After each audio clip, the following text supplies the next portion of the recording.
Well,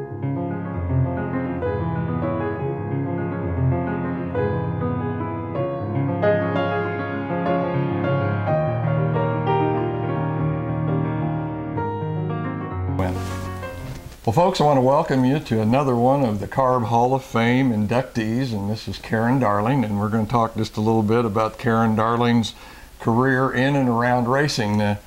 Karen, I guess you got started attending races with your family in the early 60s, and you met a young man by the name of Rick Darling, and that kind of led to something else, and to marriage, and kind of the beginning of a long career for you. How did that second career happen? Well, Rick was racing at that time, and actually I met him. He had just gotten home from the Army. He had been serving 2 years in the Army, and I met him, and he just kind of, you know, I found out then that he had a race car, and you know, he took us to the races, and while we were at the races, Rick would race, and then it got to the point where when he went to get his pay, what little pay that was back in those days, they had him in a different spot. And I just started setting up in the stands, and I thought, well, you know, all they're doing is going around in circles. You know, I can write the numbers down as they're coming around. So that's what I did. And then it got to the point where the wives of the drivers, you know, because it wasn't only just happening with Rick, it was happening with others too. And anyway, they got to where they would come and want to know where their husbands had finished, you know, or their boyfriends, whichever one they were with. And then it got to the point where the drivers would come. You know, if their wives wasn't with them or whatever, wouldn't know where they finished before they go to the payoff. So somehow or another, the word got around that I was doing it up in the stands, and, you know, that's how it blossomed. That's how it started. Now, also, we might mention, and I think you told me that part of this, I'm not sure if it was before Rick or if it was during this period with Rick, but man, you were sitting with some elite racing family names in and around Kansas City: Lazowski, Oots, Corbins, and how did you get to know them? Was it just from being at the races? Just being at the races, and you know, just setting up in the stands. I mean, when I first got there, you know, I didn't know anybody, you know, because when I went before, it was with friends, you know, or my family or whatever, and it was when I was younger. And then it got to the point where, well, Rick knew some of them, and then I think it was Lasowski's and them and Corbin's, and we just, you know, we would just meet on the very last grandstand up at the top, and we were just up there every night, and I got to know them all. Sounds like a familiar story. This sounds like Riverside, sitting with my cousin's wife and stuff. Like you say, racers' families all around you. A couple of early scorekeepers kind of took you under their wing, and that would have been Larry Hall and Ken Myers, and they helped you with some tips about this scoring business. Explain a little bit about that, who they were and what tracks you were at. Well, Larry Hall right now works with ASCS. Back in the day, he was just a regular scorer. He would go from, you know, racetrack to the other.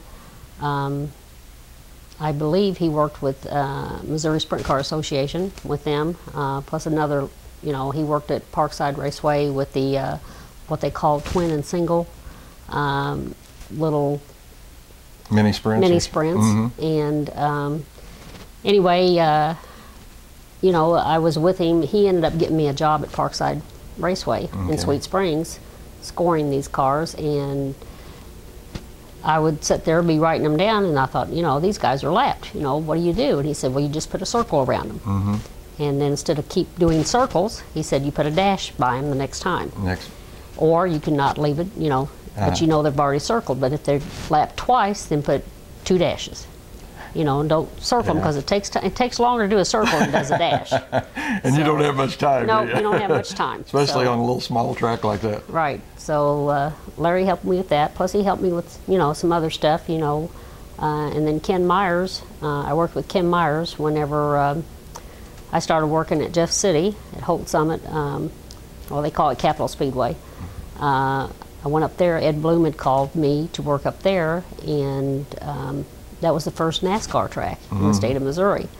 And we had to go through a little schooling type thing. Everybody was licensed, and I had to go through a scoring process. And Ken Meyer was the one that taught me, or was with that. But I'll never forget, we had an enduro race up there, and enduro means they go 100 laps, they don't stop, no reds, no yellows, no nothing. It's all green. And you got to get out of the way if you're in the way or whatever. But anyway, then the cars go in and out and in and out. And Ken told me, he said, this is yours. You know, he said, I'll get the cars coming in and getting them out in what lap, so, you know, we'll keep track of that. He said, your job is to write every car number down when it comes around. I tell you what, 100 laps in every car, that's a lot of cars. I understand your hand was cramping slightly. Yes, my hand was cramping. But his main thing was, he said, you never quit. Yeah. He said, you know, you might miss one or two, but put a little dash there.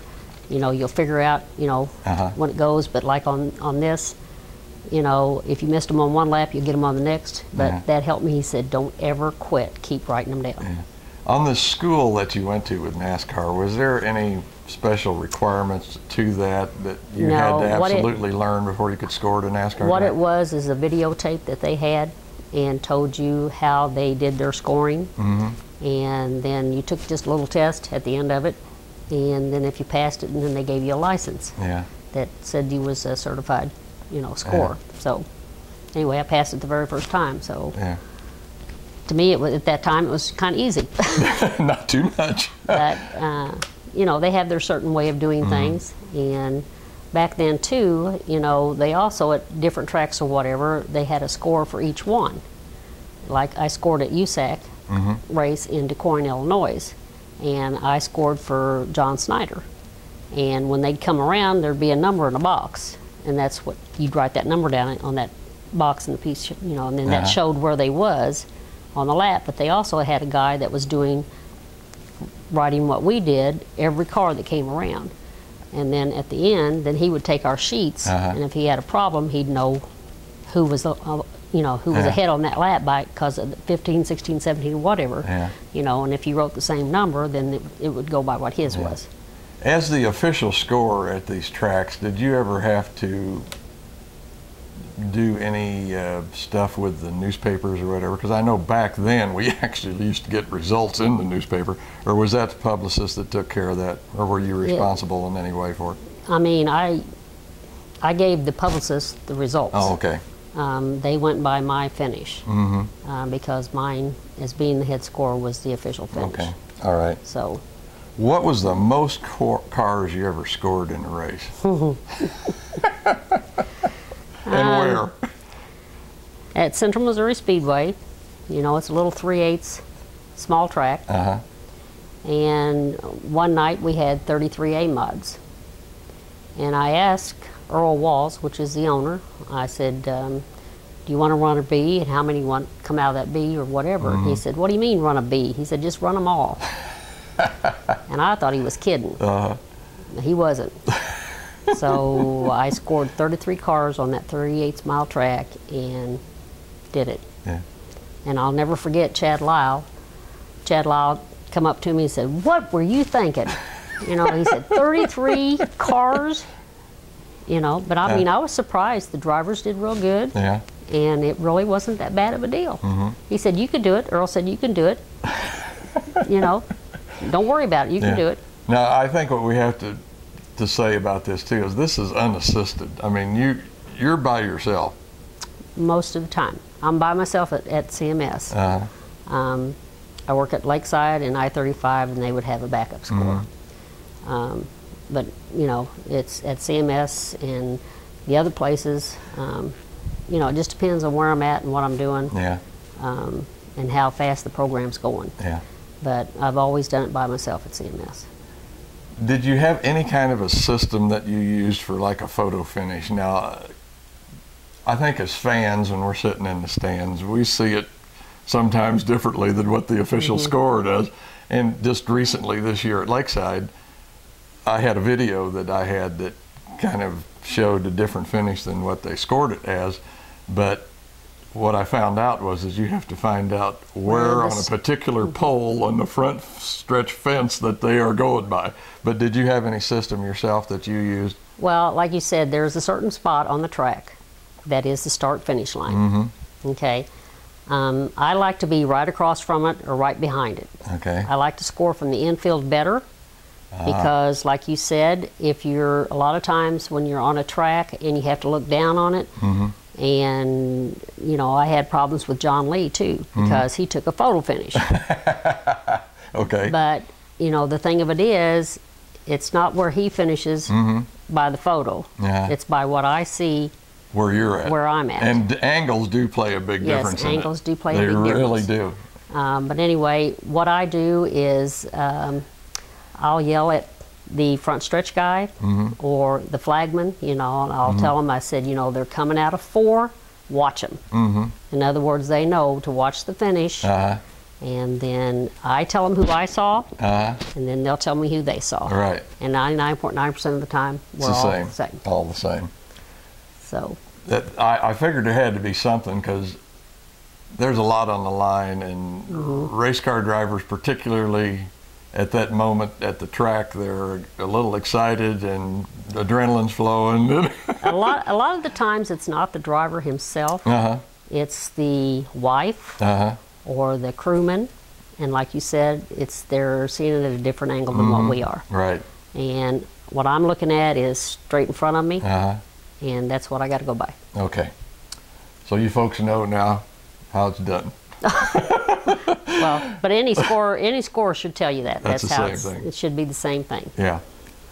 Parkside, Capitol, 65 Raceway, Double X, Moberly, Valley, CMS and State Fair in Missouri, Lynn County, Heartland Park, Thunder Hill, and Lakeside in Kansas. Out of all of those, and I'm sure there's way more because you just mentioned one in Illinois, but did you have a favorite track or that you like to score at, or did it depend upon the size of the track, or what kind of figured into your decision about what was your favorite track to score at?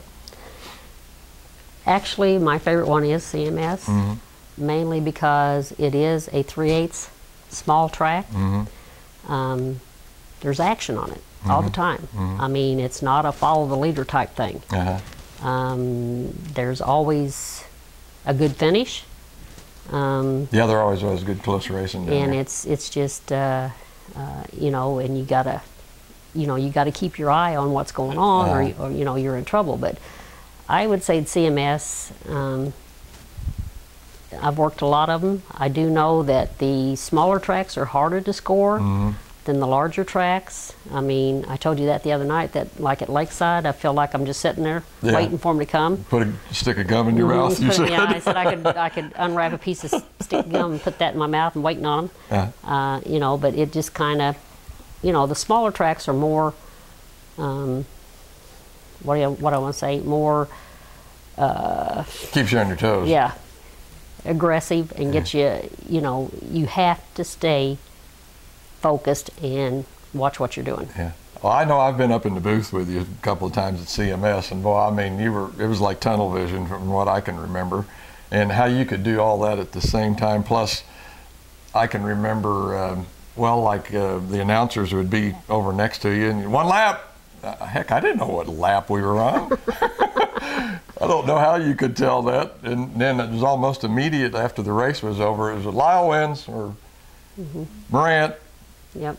And of course, then they're ready to do their thing. But it has to take a special focus, I think, to be able to do that.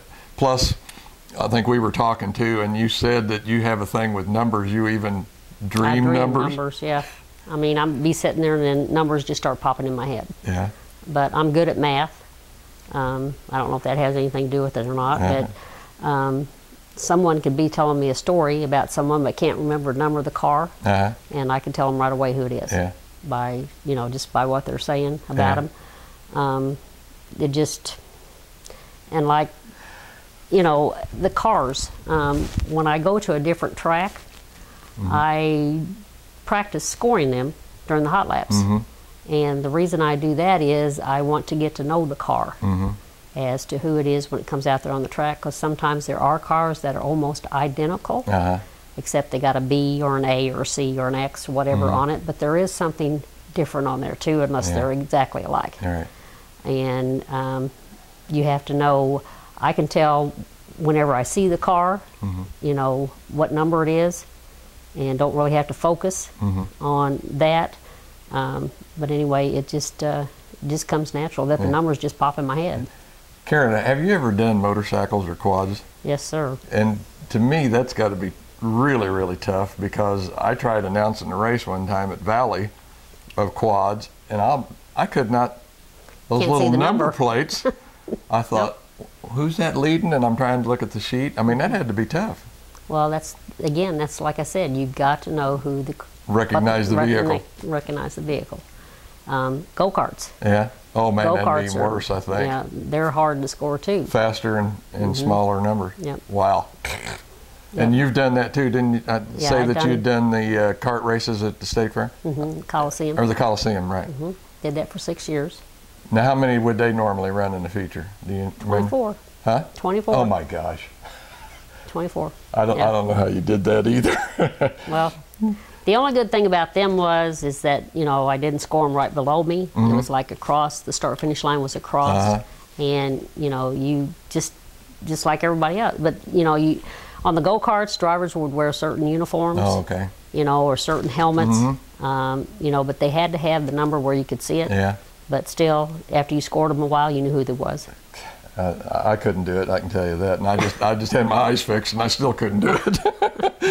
Well, it takes an act. Yeah. I mean, you can't just sit there. Steve Frisbee, the first year at Warrensburg, you know, plus I had scored him someplace else, and he confronted me and told me that I was wrong. And I'm not afraid to show anybody my sheets. If anybody wants to see my sheets, you know, I'll show them to them. Yeah. You know, and I'll go from lap 1 to whatever lap and show them where they were on that lap. And anyway, but he kept arguing with me, and I told him, I said, well, I'll tell you what. I said, you're more than welcome to come up and stand right behind me and see what I do and see how it's done. And then I said, then if you have a complaint after that, then, you know, we'll talk. We'll talk. He came up there. He came and did it.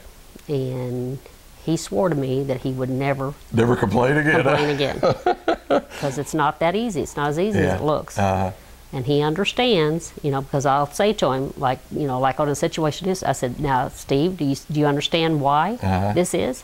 Now I do. But see, a lot of them don't take the time to find out why it happened that way or why, you know, it was done that way. And on every lap, when something happens, which, you know, I get score sheets to prove it, you know, I write down everything that happens. You know, somebody will come back and say, no, I didn't spin 2 times. Or that yellow wasn't for me. Well, all I got to do is go back and say, well, you did this and this in such and such turn or back stretch or front stretch. Wow, you score keep with notes. Yes. Yeah, I do. Well, you got time to write them down while they're lined yellow up. flags, yeah. Okay. So, you have done just about all of the major racing series, and I originally put on dirt, but you also done some asphalt. But NASCAR, World of Outlaws, USAC, ASC, IMCA, USMTS. It has to make you feel good that when those series do come to town, that they want you in that scoring booth doing that. And I think a lot of people, especially nowadays, are thinking, oh, they've got transponders now, we don't need a score. But see, you told me the other day, you're still up there doing it, because sometimes they don't work. Well, just like Todd Staley with USMTS, you know, Todd's gotten real comfortable with me because, you know, we work together, and he knows that, you know, I'm going to get the cars, and he knows, you know, that if he has to go somewhere or do something, you know, he knows that I'm going to take care of it while he's gone. Transponders, yes, there's always once or twice that one of them doesn't, you know, record or whatever. And he'll tell them they need to go get a new one or whatever. But see, at that race, you know, you got to know where he finished. So that's why they have a backup score. You know, machines, just like people, they do make mistakes. Any of those series, I don't know if I want to say a favorite, but that you kind of enjoy doing more than the others? Because personally, in the video side, I find the faster they are, the harder it is to video. Yeah. And the announcers have a harder time with it, I think. Now, is it the same way for a scorekeeper? The sprint's harder to do than say, the modifieds are? The sprints and modifieds are about the same. You know, they all have a certain speed, certain record. But I mean, it's, I don't know. The ones that really go the fastest is the go-karts on a small track. And if you can score them suckers, you can score anything. You can do anything. Believe if he me. could race that track, he could race anywhere. Yeah, so if you could score go-karts, you could score any place. Well, it comes out to be true. Yeah. So, but the whole part of it is you got to get every one of them. Yeah, I like to say, I couldn't do it. I know I couldn't. Yep. Track owners, promoters. Been around enough of them, I know they can be a handful sometimes. Especially when things start getting a little testy at the track and racers are complaining, and like you say, families, wives, pit crew. If you could pick one promoter track owner that you've really enjoyed working with, and I think I know who this is because I think he said you taught him everything he knows. Who would it be? There again, that would be Earl Walls. I've worked with him the longest. When he hired me, he said, I'm hiring you to do a job, and I expect you to do it. I'm not going to tell you how to do it or interfere with you. That's what I've hired you for. And he has let you do your job. And it's not only me, it's all of them that he's hired. He'll tell you if you're wrong. He'll tell you if you're right. He'll praise you for it.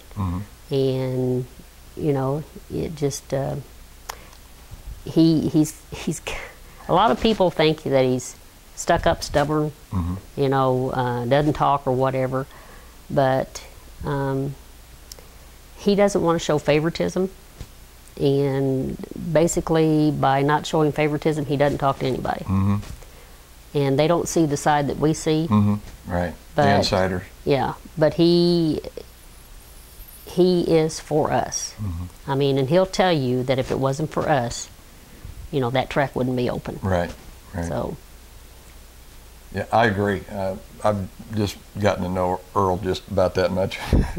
But he's treated me really nice times I've been down there, and seems to be a straight up guy. Like you say, it's black or white, either good or bad. He treats everybody the same, you know, and expects us to do the same thing. But he won't put up with it. You know, if you tell him, you know, you're not coming back, you say it to an official, guess what? You're not coming back. You're done for that year. But the next year's a new slate. Oh, wow, that's a good deal. So, but I mean, it's just, you know, he expects you to do what he does. If he says he's going to do something, he's going to do it. Right. And if you say you're going to do something, he expects it. He expects you to do it. Right. So. We're going to step away from the racetrack just a little bit and kind of get into something else. Now, you've been involved with CARB for 7 years, holding several positions, board member, vice president in 2012, and now, of course, president of the Hall of Fame for 2 years. You've won the J.O. Pop Award in 2007, and then you won the Virginia Nelson Achievement Award in 2012. I understand that you and Rick just went to a meeting just to kind of see what was going on, and by the end of that meeting, or in a short time frame, you were on the board of directors. Like you said, I won the J.O. Pop Hartman Award. I understand that Rodney Hawkins nominated me for that, and I won it. And with CARB, when you win an award, you get a free 1-year membership. That was in December. We went to the January meeting, and that's when they were, you know, asking for people to be on the board or help or whatever, and somehow or another, someone nominated me to be on the board. And then they had the elections, and right off the bat, I got it. So I don't know if it's because I was new coming in there, but I mean, I gave it you know, all that I've got. You know, I want to, if I go to do something, I'm going to support and do the best I can. So, and then, like I said, did that for, you know, I don't remember, 3 or 4 years, then was voted in as vice president, and then CARB formed the Hall of Fame, and they elected me as president, and then 2 weeks ago they renominated me. Right. You know, I'm president again for a year, so I must be doing something right. Yeah. You know, talking about the CARB Hall of Fame, I think we're almost getting to that point where things are starting to get a little exciting in the fact that we might be getting close to that gold where the money might be there and the building could be coming, and I think that's what everybody's looking for, isn't it? That's our goal, is to have a place to show our history. And it's so rich. I mean, golly, the people out of Kansas City over the years. Yeah, people don't know how many people in this area, well, in the state of Kansas and Missouri, that have contributed and have been a part of this racing history. And the sad thing about it is a lot of this stuff, these, you know, some of these guys that need to be in this Hall of Fame are getting older or passed away, you know, that should have been in long ago. It just, you know, like me, I don't think I deserve to be in it, because there's a lot better guys that's done a lot more than what I have. And, you know, it's all about, you know, contributing and being a part of circle track racing. Right. And preserving it, moving it forward. You know, we got to save the history of it and get our kids involved so they know what's going on. Yeah. And what I find out about this whole situation is it seems like it takes people, and I'm going to use this word because I think it's correct, quite a few years before they learn to appreciate that. A lot of times when they're racing and just haven't really been involved in racing other than racing, they don't get the whole picture of it, and it takes them a while to develop that interest in the history of it. Well, the thing of it is the history of it isn't only just the drivers. You're right, exactly. The history is the mechanics, the crew members, the car builders, you know, people like myself that have scored. If it hadn't been for all these people, you would not have what you have today. And we've got to get this stuff, this information, and preserve it, and let our people know, you know, our, you know, racers, new racers that are coming in, how they got to do where they are today. Right. And believe me, things have changed. Yeah. It's a lot different than what it used to be in the past. Yeah.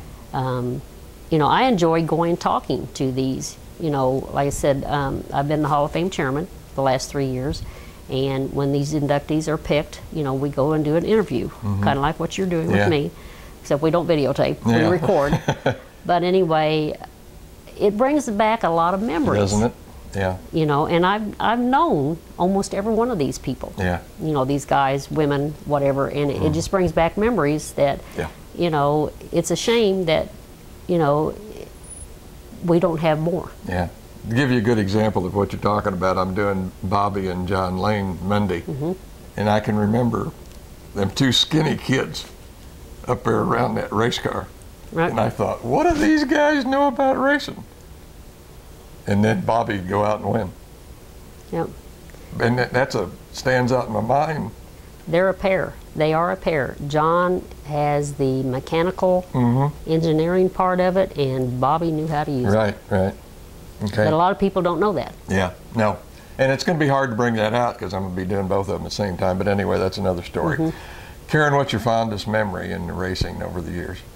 This has got to be, what, 30, 35 years or more? 37. 37? When I first started back at Saline County Speedway, a lot of people may know it as Sportsman Speedway, but when I was there, Woody Carpenter owned it, and it was Saline County Speedway. The World of Outlaws came in there. And that was Steve Kinzer, Sammy Swindell, Jess Swindell, Rick Ferkel, you know, all them people like that.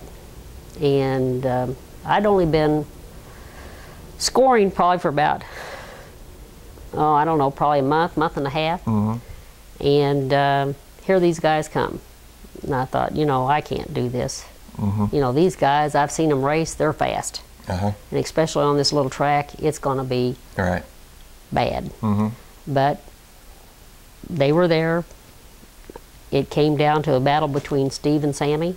I don't remember which one won.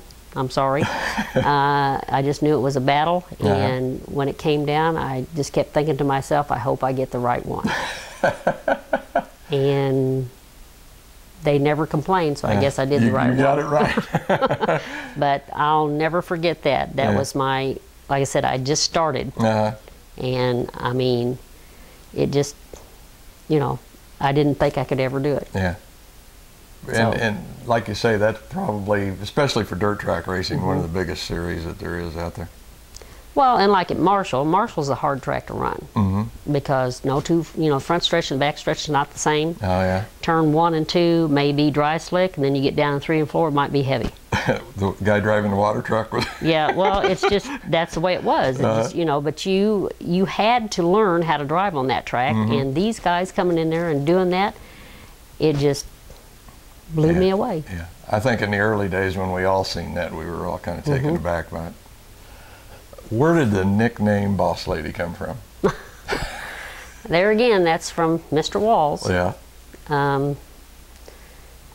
He, you know, like I said, he hired me to do a job, and he more or less tells me that I taught him everything he knows. Because when they came in, you know, they didn't really know that much about it. First of all, I want to say that Steve Frisbee, Jim McVeigh, and the Walls owned CMS that first year, and then, you know, the Mr. Frisbee and the McVeighs, you know, ended up leaving. But anyway, like Earl says, I kind of taught him. And just one day, you know, somebody asked him a question. He said, I don't know, just go over and ask Boss Lady. And for some reason, it has stuck to me. It's stuck. And a lot of people still call me that. You know. So. I was going to say, I hear it a lot. Hear it a lot. Well, Karen, let me congratulate you on being inducted into the CARB Hall of Fame. And the way I feel about it, I'm sure a lot of other people do, is it only makes the Hall of Fame stronger and better. So congratulations, Karen, on being inducted into the CARB Hall of Fame. Well, thank you. I mean, I just hope I live up to the expectation. So. I think you have already. So, a lot. But thank you.